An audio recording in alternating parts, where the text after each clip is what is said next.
Welcome back to Inspire to Retire. Thanks for stopping by. I'm Susan, and I will show you decluttering videos, organizing videos, and eBay videos. And this is part 2 of what has sold on eBay. And I want to thank everybody who's stopped by to watch. If you're just one of those persons who hasn't liked and subscribed, please do so today. It really helps me. My goal is to get to 1,000 people who are subscribed, and today I woke up and was surprised it was at 195. I'm almost at 200. Maybe I'll have a celebration of some sort at 200. But I got to tell you, I am just overwhelmed by the amount of feedback and good messages that I get from y'all. So keep them coming. As for the next items I'm going to show you, anything surprising out there, anything that you are blown away by, anything that you say, oh yeah, I've seen that in thrift stores all the time and I pass it up, or something like that. If so, comment below. I'd love to hear what your experiences are. I'm just your average eBay seller, pounding the pavement for good deals to buy low and sell high. Check out what I've sold. Welcome to my part 2 video of what sold recently. This is approximately the last 2 months of selling on eBay, and it starts with this baking pan. You know it, late 80s, early 90s, geese were the rage in kitchens. And this one was in very good condition, and it had the lid, which is rare to find anything with the proper lid. So $24.99 is what I got for it.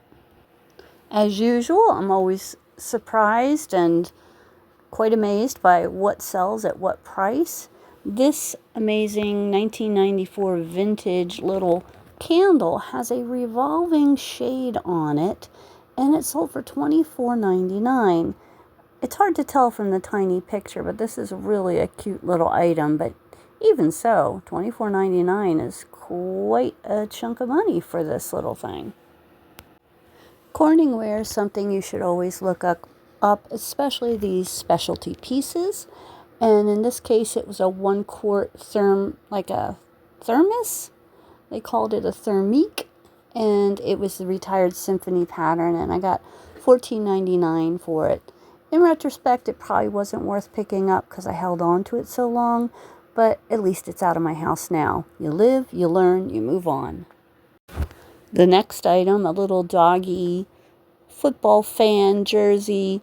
Well, that was bought at the bin store and totally was not worth it. I hope I only got it on 50-cent day or dollar day, but regardless, it's out of my house at $9.99.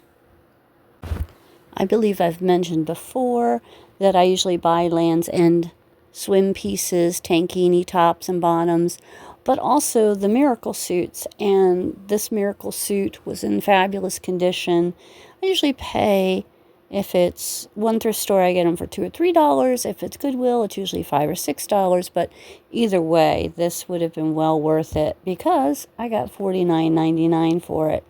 It's really beautiful, and it sold very quickly. This listing is what I consider a boo-boo listing. I promised to show you the good, the bad, the ugly, and this one is the ugly. It's a nice cup. There's nothing wrong with that. But I listed it accidentally. Yep, accidentally, for a regular listing instead of a buy it now. So it wound up selling for 99 cents, which is less than I paid for it. And yeah, I lost money on this deal. Happens sometimes. You will make mistakes listing, and it's just part of the deal. You know, it all depends who is pricing that day at Goodwill, because sometimes I will find brand new tag items for $4 or $5 like this, and other times they have them marked $40, which is crazy.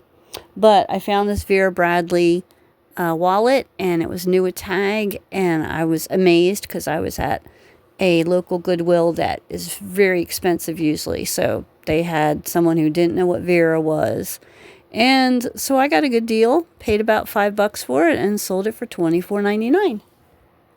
This next item, you would say, Susan, you should not have picked that up, but If you knew I only paid a dime for each book, you probably would be okay with it. So my 50-cent investment got me $10.99 back. Not the greatest profit, but it was one of those things I just couldn't leave them behind. Oh, I sure wish I had these back when I took the SATs.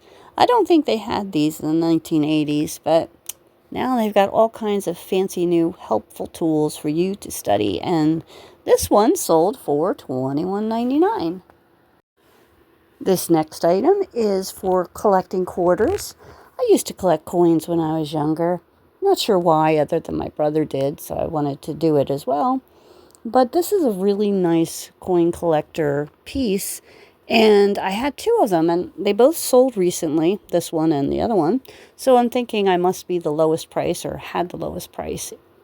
And that's what happens. You put something up at a value you believe it deserves, and eventually you're the lowest price.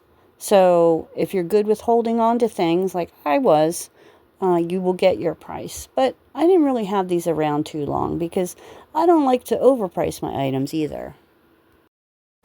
Okay, folks, go grab your popcorn because it's intermission time.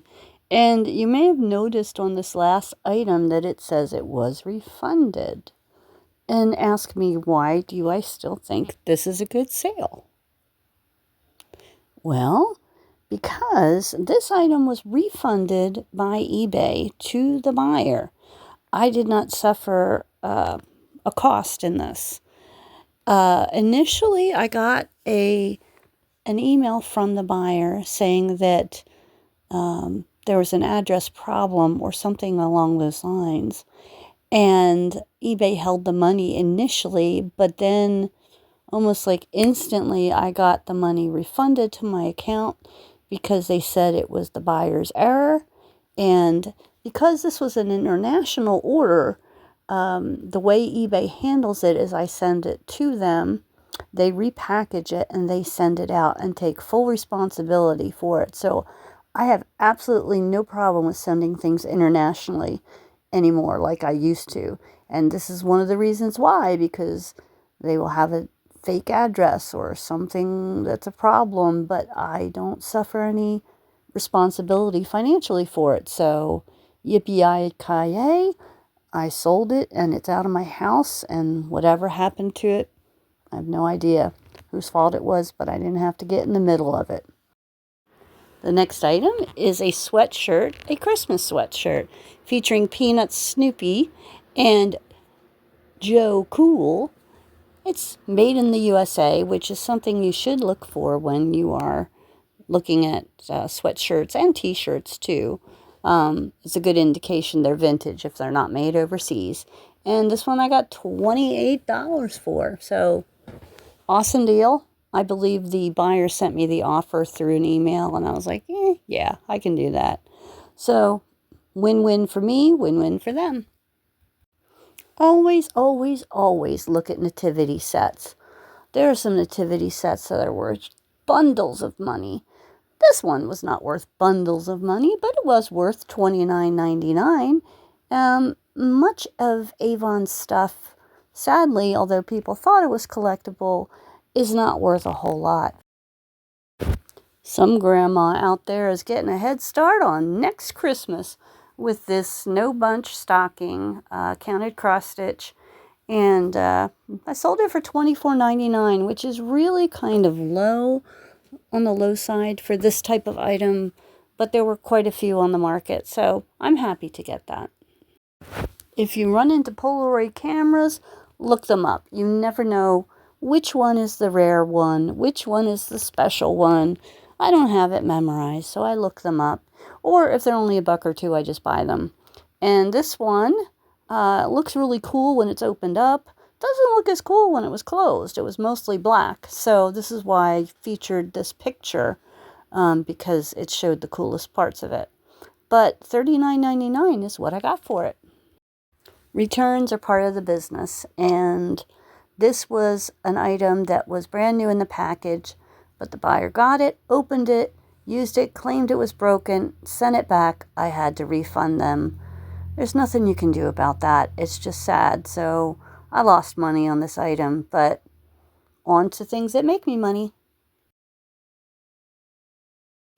Oh, we're back to the geese now. And this is a recipe box with the original recipe card dividers in pretty darn good condition.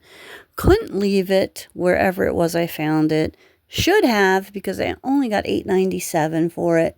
But honestly, I'm glad it's getting passed on instead of being in a landfill somewhere. So guess I was doing some good. I bought this for my granddaughter, who's now 10.